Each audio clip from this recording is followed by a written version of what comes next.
សិករដាំទុរេននៅក្នុងខេត្តប៉ៃលិនកំពុងចាប់ផ្ដើមប្រមូលផលទុរេនប្រកបដោយគុណភាពសម្រាប់តម្រូវការទីផ្សារ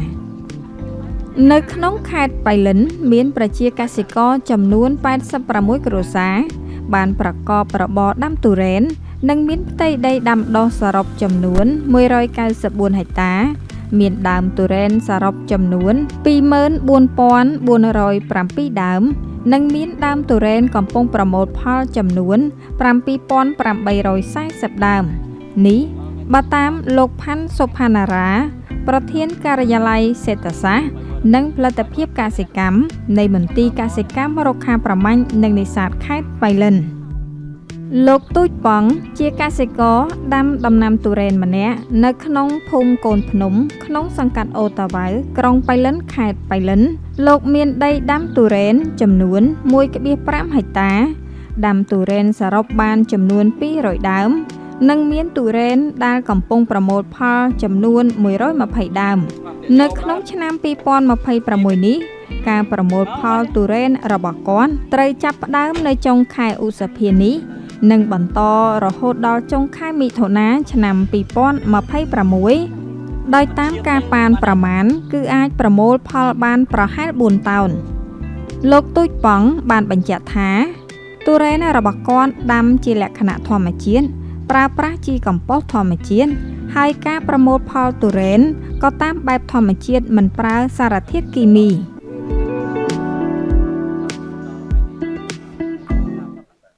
ខ្ញុំជាទូទៅខ្ញុំប្រើភាគច្រើនគឺខ្ញុំប្រើប្រភេទជីកំប៉ុស្ត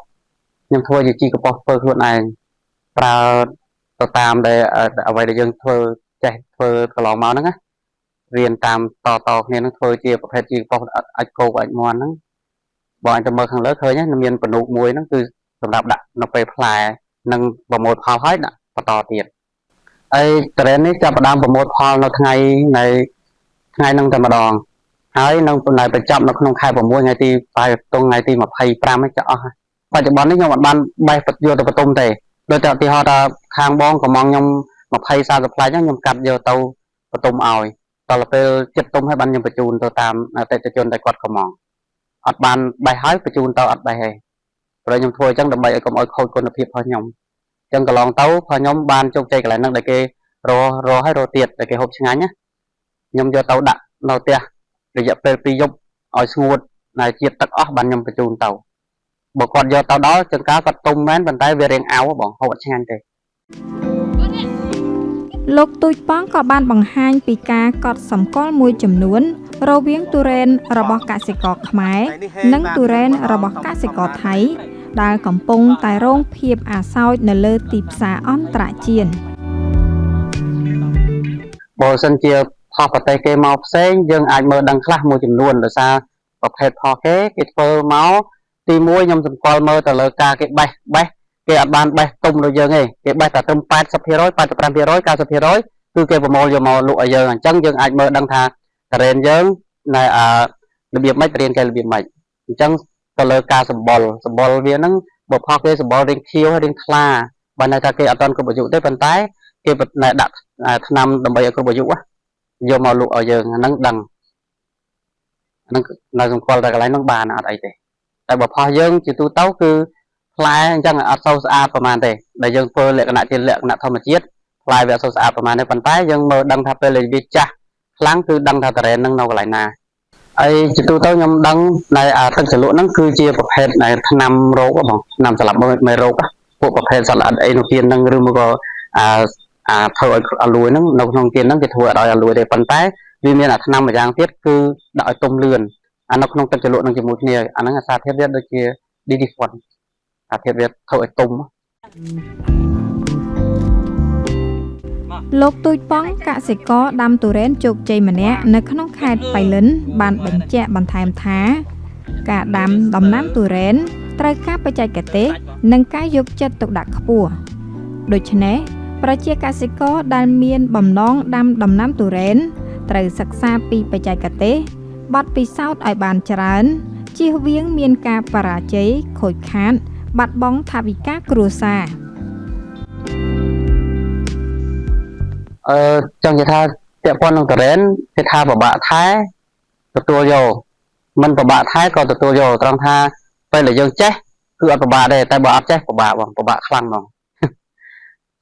vì pe pram một mũi cho năm đấy đăng ca làm bạn tay đào pe dương chết phơi hai việc sau của bạn thì đôi mũi khi trong vậy tha ăn trên của bạn